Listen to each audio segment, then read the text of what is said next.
Hi everybody and welcome to Guild Wars 2 Little and Large. My name's Coops and today I am all on my lonesome. Yes, even Nathrez deserves a holiday every now and then. So today I am going to be talking to you guys about guilds, from the smallest detail all the way to, you know, everything. So, without further ado, let us get started. Guild creation. So, you want to make a guild? Of course you do. I mean, who wouldn't? In a game called Guild Wars, it's all about the guilds. Well, actually it's not, but it could be. You never know what arena I've got planned. But anyway, enough about you, let's talk about me. Right here, you've got the guild registrar. Now, you can create a guild as long as you are not in one. So, you can stand down from your current guild, so you're guildless, and speak to the guild registrar, and then you can create yourself a guild. Now, creating a guild, you will have to give it a name and a tag. The name will have to be unique. The tag can be anything you want. Now, just for reference, my guild is Exodus of the Elder Dragons with the tag Gods. The reason for that, well, if you look at the recruitment video that I did, then you will see why. So, so you can also see who is in a guild by their name. Up here it says we've got Quitty here, who is in ZMA or ZMA if you're American, and I'm not even going to attempt to pronounce that. But that is what guild they are in. That's the guild name, and the tag is ZMA, and that's Quitty. So big thumbs up for Quitty. Thanks for being my little ragdoll here. So yeah, talk to your guild registrar, register a guild, give it a name and a tag. It'll tell you if you can't have that name, and then you'll have to think of something else. But once that is done, you will have your very own guild. The guild panel. Okay, so this is your guild panel. So once you've created your guild, you're going to want to give it an emblem, which you can do at the guild registrar. You get some nice templates. I will just show you. Now, you unfortunately you are only allowed to use these, so it kind of narrows down how unique you can make your guild emblem. But these are your little icons, your little logo bits like that, and these are the background bits. Then you can change the colours to however you want, so just for argument's sake, beautiful. That is beautiful. I think I'm going to change mine to that. No. You can swap the background to however you want, so it does make it slightly unique. You can flip the emblem if you like. I mean, you could be the upside down clan if you wanted. That looks good to me. If that's what you want. And then once you are done with your guild emblem, you click apply, and it will apply that guild emblem to your guild. Again, this is a free service, so you can change it whenever you like, which is always nice. Okay, so back to the guild panel. So your guild emblem will appear here with the name of your guild and your tag. You'll have here your merits, your influence, your message of the day. This is your roster, and then you've got your tabs here, which is the guilds that you are in. Now, I actually created Exodus of the Elder Dragons 2 quite some time ago, and yeah, it didn't go well. Almost ended up losing my guild. Word of advice, don't try and split your guild up into different factions. Exodus of the Elder Dragons 2 was for World versus World. Purely for World versus World, and it just split the guild apart. So we scrapped that idea, much to people's dismay. But yes, anyway, enough about me. This shows you where all your guilds are, and ones that you have yet to accept. So you can, if you've been invited to a guild, it will show here. You click on the guild and you click accept down here. So this is just the main page of your guild. Your message of the day is quite lengthy, and you can edit that by clicking your edit button here. And I find typing it in Notepad and then copying and pasting in is the best way to go. whatever way that you like to do it, that's fine. I just find this editor is pretty crappy. So moving on to the roster, this again is just like another version of this here. So it tells you who they are, where they are, what profession they're currently playing on, what level they are, and their 2 crafting professions, even though you can now get up to 4 of them, I do believe, and how many achievement points they have got on that character. So you can sort by, if you click on these, you can sort by that. So crafting profession 1, crafting profession 2, sort by level, up and down, sort by profession, up and down. I mean, I don't know how that actually works. Maybe it's alphabetical, who knows. So I can see that I've not got the most achievement points within my guild, funnily enough. So, and then you can sort by name, you sort by location, sort by online. You can sort by anything and just, you know, see where your guild members are and what they are doing and if they are indeed representing. I will just move on to the representing thing. We've got a couple of guild members here. I think they've only just joined, which is why they're not representing. But you can see they're not representing by this green box which says they're online, and the grey stripe through it means they are not representing your guild. Now what that means is that anything they do throughout the world will not add to your influence. So people who are active in your guild and are representing, they will get the guild name. You will see them around because they will have a golden name, and they will have gods next to them, and everything they do adds, as you can see here. Members completed 102 activities, earning 292 influence, which goes into your influence bank. Now we will touch more on influence and merits and how you get them and everything later. But yes, having people representing your guild will give you influence, and it will give you someone to chat to in your guild chat channel. So it's always nice to send them a message and say, can you please represent us, especially if you're a new guild. So upgrades, these are basically parts of your guild that you have upgraded. So these are our daily boosts. We activate them daily, obviously being daily boosts, and then you've got your consumables here, which you can use for like World v World. You've got Vault Transport, which allows you to go to your guild bank, which I will introduce you to.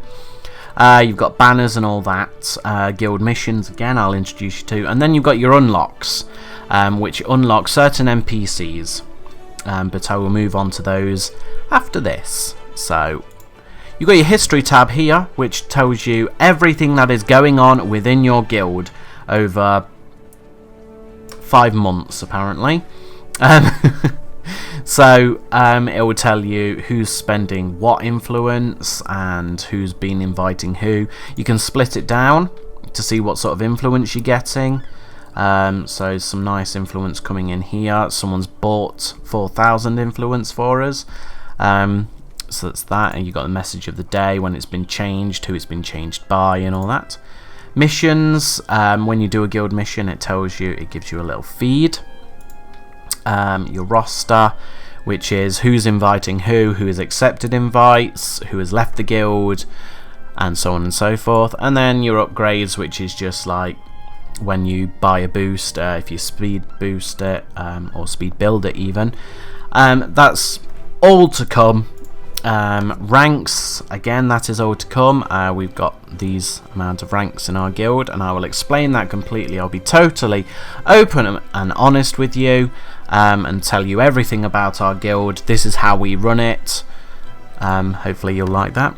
And then you've got the final tab, which is your guild missions tab, which I will again cover soon. So let's move on to the next part, shall we? NPCs and upgrades.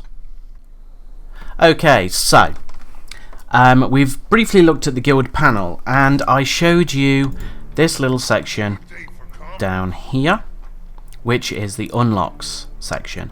Now these basically unlock mainly NPCs.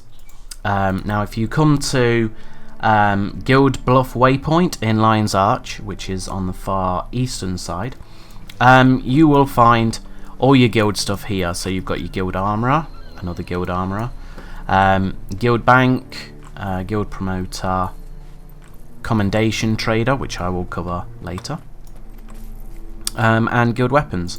So once you have enough influence and prerequisites to unlock these, then they will become forever available to you. So you've got your guild armor contract, the guild workshop, treasure trove, guild stash, all of these you will be able to unlock when you get enough influence to unlock them within your guild.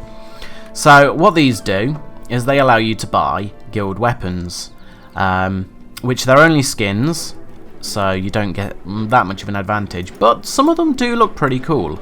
So as you can see, it puts the guild emblem onto the weapon in question for you to preview. So preview weapon only. There's our guild emblem. And some of the weapons are quite nice. So let's look at the axe, for example. So there you go. I mean, not that on an axe that is going to be noticeable at all.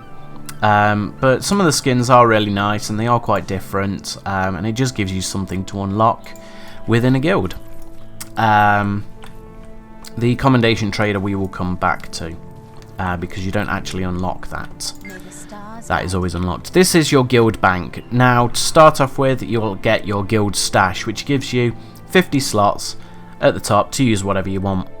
You know, pop whatever you want in there. As long as it's not account bound or soul bound, you can pop it in there. So, just for example, like that, you just drag and drop, and then all of your guild will have access to that, so they can come along and use it. But what I will cover later is the ranks.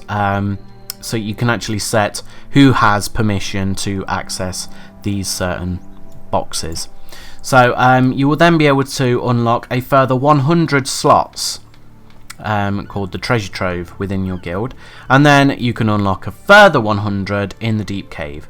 Now this is all the stuff we've got in our guild bank, which I allow anybody to take and use as they see fit, as long as they're not basically taking it all and selling it on the trading post for a tidy profit. Because that's annoying. So that's the guild bank, which you can unlock all of those, and you can have a big guild pot to pee in. You've got your guild armor as well, which will only sell backpacks and one vest. So you've got heavy, and it comes with, again, the guild emblem on it. So there's your heavy one. I apologise for my pants. There's your light one, which is nice. Gives you the whole Jacko gloves, and and then you've got your medium one. Again, apologise for the pants. Medium always seem to get the best armor in my opinion, but there you go. And then you get your back item, which do come with stats. So, but they all look exactly the same. It's just basically a backpack with your guild emblem on it. So there you go. That's that, the guild armor. And I do believe this guy. My time is precious. Oh, this is the kite guy. If you manage to get a kite for some reason, you can actually take it to this guy and he'll give you a guild kite. Now, I'm not near a bank to actually access that, but maybe one day I will show you in another video. You will just have to keep coming back and watching videos to see that. So yeah, different. You have to unlock different things. There's some prerequisites for unlocking some of these guild armor and workshops. It's all on the wiki. So you can go and have a look at that. The only other unlocks you've got are guild bounties, guild rush, guild trek. These are all guild missions basically, which I will cover later on. Influence and merits. Okay, so we've discussed unlocking certain things for your guild. Now here's your guild merits and here's your guild influence. Now these are the currency that you use to unlock all these boosters. Now if you go to the upgrades button, which is here, the little up arrow, you can actually, this is what you've currently got. So that's all the stuff you've got. And then if you click on politics, you will be able to upgrade your politics level. So eventually you'll be able to unlock all of this. Now you notice here, it says influence required 50. So it will take up 50 influence to actually add that to your queue. So you click on the add button and it'll add it to your queue. Now at the moment my queue is full, so we won't see any of that. But that brings me on quite nicely to speed building. So you can actually speed build by using influence by clicking on this arrow here. So once your queue is full, it's a good idea, or not a good idea depending on how much influence you've got. You can click this arrow and then click on accept. It tells you how much influence it will cost. In this case it's going to be 988 and it will speed up by 19%. Basically it will finish it. So that is finished. So let's just scroll down and see. Here we go. So you've got one here which we can build. We haven't got all of them built yet. So you can build that for 500, and that's a guild catapult. So in World v World you can actually throw that down. People can build up a guild catapult, which is very nice, but it does take 1 day to build. So these are your timers, and it tells you how long it's going to take to build it. Again, you've always got this speed up, which says 500 influence to speed up 25%. I would only recommend if you've got an abundance of influence like I've got, 1.8 million, do you speed build, or if you need it desperately, then speed build. But other than that, you can scroll through each. So politics, it's all about influence and stuff like that. Art of War is for PvP and World v World. Now I will come back to that actually. I wasn't going to, but I'm going to. So for World v World boosts and understanding why we claim things in World v World. So you've got economy, which is all about the gold and the karma and magic find and all that. And then you've got architecture, which is everything else. That's kind of miscellaneous. So that is what you use your influence for. Now there are some you may notice, like this one, which says 3 merits and 500 influence. Yes, some boosts require merits to activate, like the 15% reduced waypoint cost for 24 hours costs 20 merits. But where do you get merits from? Well, you get merits from guild missions, which I will go into later on. Boost activation. Okay, so we know now that we can build, we can speed build, we can queue things up. One thing I did forget to mention in the last section was editing your build queue. So if you click on this cog here, you've got all the things that are currently in the build queue. Now you can actually move them by clicking on the arrow to move them up to prioritize things. You can't move them any further up than what is currently being built, but if you move things to the top as far as they'll go and then speed build these, that will be the next in line to be built. Click the tick to confirm your changes, click the X to discard them. Simple as that. Okay, so now that we've got a few things built, we want to activate them, but how do you do that? Okay, so you go to this upgrades button, you click on your current upgrades, or even if you just go to that, it will bring you to the current upgrades. Now it's pretty obvious, it's glaring you in the face. You find the boost that you want to activate and you click the activate button. It's as simple as that. Once you activate it, it will flash up here and tell you what you've got activated, and the entire guild will benefit from that boost. So no matter where they are in the world, as long as they are representing your guild, they will get that boost, which is great. But they have to be representing. If they are not, they will not get that boost. They will not hear guild chat. And I have had it in the past where people have commented to me, well, whispered me, and said, your guild is crap. No one talks, we don't get any builds or boosts or anything like that, and I don't see any of your guys around. Why? Because you're not representing. If you don't represent, you will not see the guild chat, you will not get the guild boost, and you will not recognise someone if they walk past you. Pure and simple. So, when you are representing a guild, people in the same guild as you will have a golden name. Simple as that. And you will get the chat, and you will get the boosts. So always, always, always make sure that you represent the guild. Whichever guild you are in, represent them. Otherwise, you're going to look pretty silly. To represent, I will just tell you, I'll use this as an example. So you're in the guild, you can see this guild, it's fine. To represent them, you click the represent button.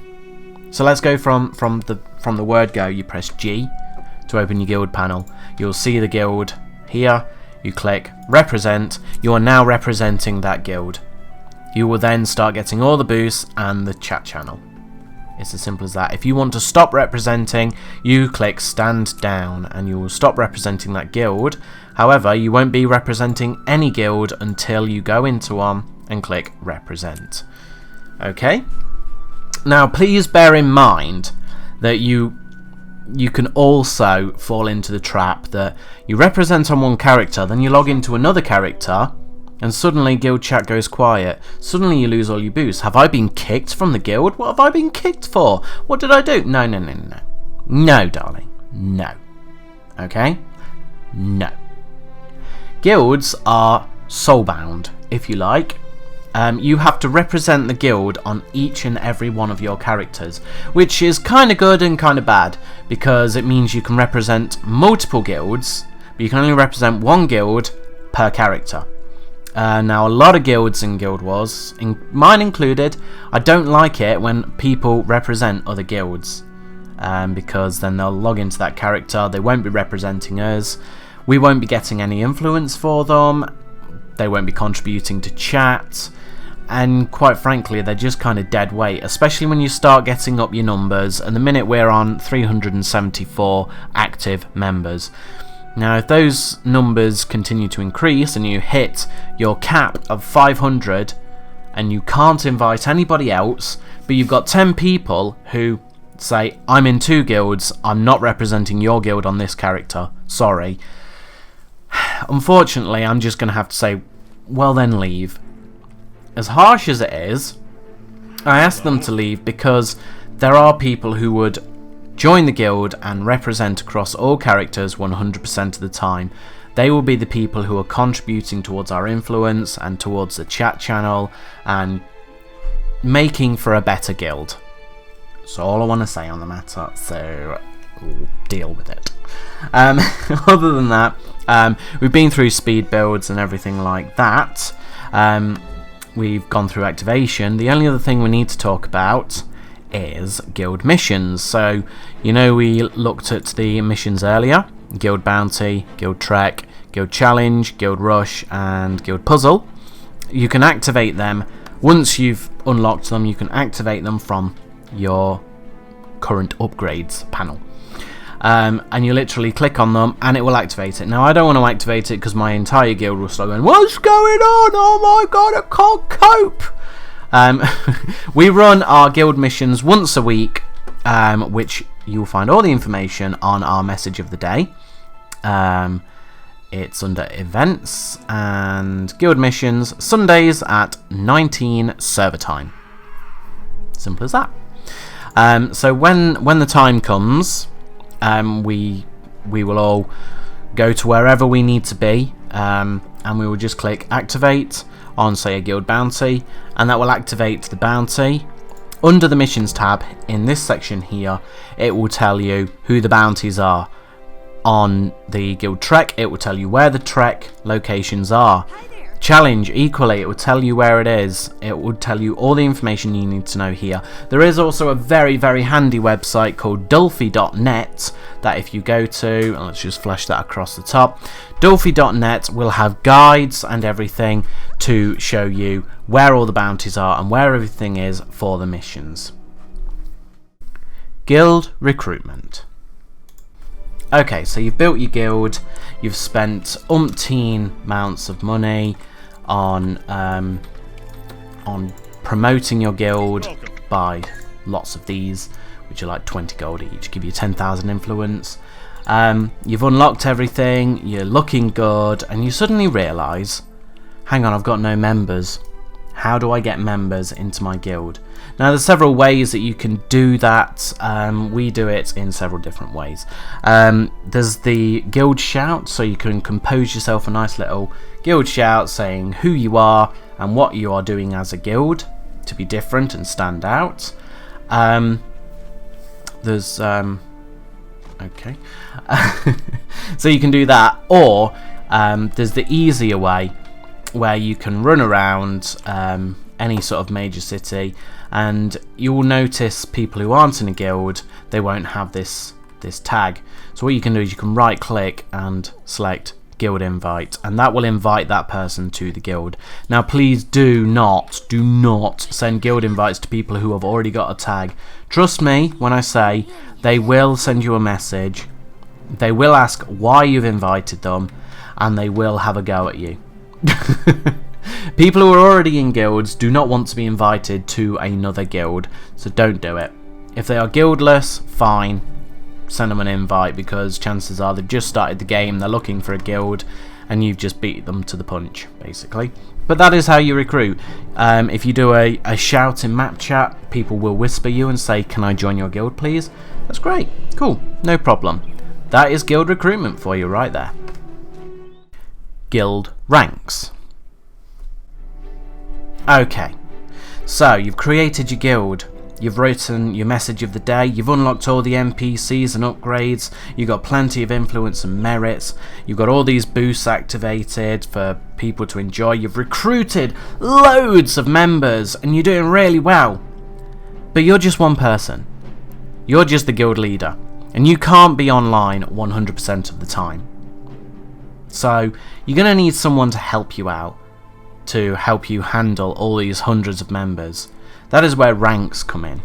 And certain members who have done good things or good deeds, or you want to recognise them in some way, the best way to do it is give them a rank. So go to your G button and hit your ranks button. So here you can create ranks. You can give them a little icon, you give them a little name, Coopslets, yes, because that's a real word. You give it an icon, and then you save it, obviously, and then you can give them permissions to do certain things within your guild. And this is where it gets interesting, where you can separate people out. Now I don't need that rank, so I'm gonna just go ahead and delete that later. Now then, so for me, this is how I run my guild. You may not want to run your guild this way, that's fine, but this is how I run it. Now we have the warning rank, which gives people absolutely nothing. This is basically for people who have joined the guild but are not representing. I will send them a whisper saying, can you please represent gods, and then immediately put them into the warning rank. If that member then goes offline, they get kicked immediately, no questions asked. If they then represent, they get put into the member rank, so they won't be bothered anymore. As long as they're representing, I'm happy.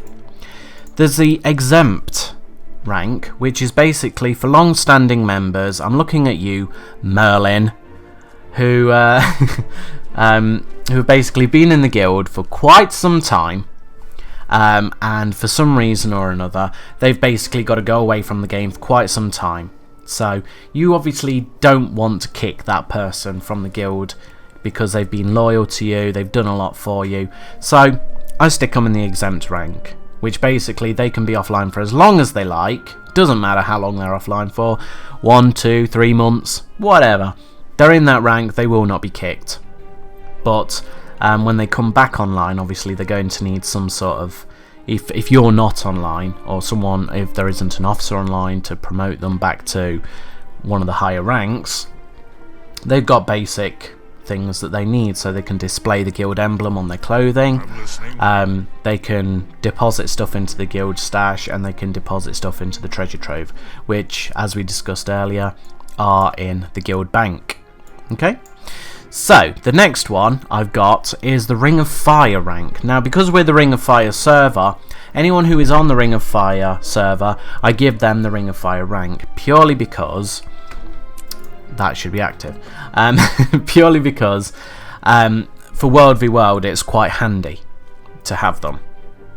You know, so I know who I can go into World v World with. If there's nobody from the Ring of Fire rank online, I know it's probably not a good idea to go wandering around in the Borderlands anywhere, unless it's Edge of the Mist. So they just get a few more permissions than everybody else, but that's because they're on the Ring of Fire server. So then you've got your member rank. Now the reason I put members above the Ring of Fire is because Ring of Fire members can invite people to join the guild. This is because when they're in World v World, they are all Ring of Fire people. So if you see someone without a guild running around in World vs World, it's always a good idea to send them a guild invite, so they have got admin lower ranks. Now if members were underneath Ring of Fire, the Ring of Fire members would have the ability to kick members. I do not want that, so that is why they are underneath, but in theory they should be on top. Complicated, I know, but that's how it works. Members, obviously, I do not want to give members claim and unclaim World v World forts, because then they can go into their own Borderlands and claim stuff under the God's banner, and yeah, it's like, I'm sorry, but we're not from, I don't know, Ruins of Sirmia server. So I've taken away that rank, but they get pretty much everything else except for admin lower rank, so they can't invite people to join the guild. And when they do, when someone does join the guild, they immediately get put into the members rank.